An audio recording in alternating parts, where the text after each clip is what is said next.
जश्न आज़ादी के मौके पर मैं ये कहना चाहता हूँ, मिली नहीं हमें अर्ज़ पाक तोहफे में, लाखों दीप बुझे तो एक चिराग जला, मेरा पाकिस्तान सलामत रहे।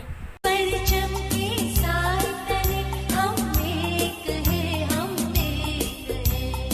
इस परचम के साथ तने हम एक। अस्सलाम वालेकुम, मेरा नाम है फरमा बलूच। मेरा पैगाम पाकिस्तान के लिए है कि ना बलूची, ना पंजाबी, ना सिंधी, ना पठान, हम एक हैं। हमारा मुल्क है पाकिस्तान। पाकिस्तान जिंदाबाद।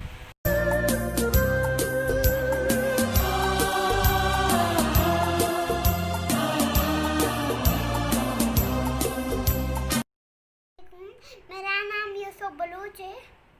मुझे फ़ख्र है कि मैं पाकिस्तानी हूँ। शुक्रिया पाकिस्तान।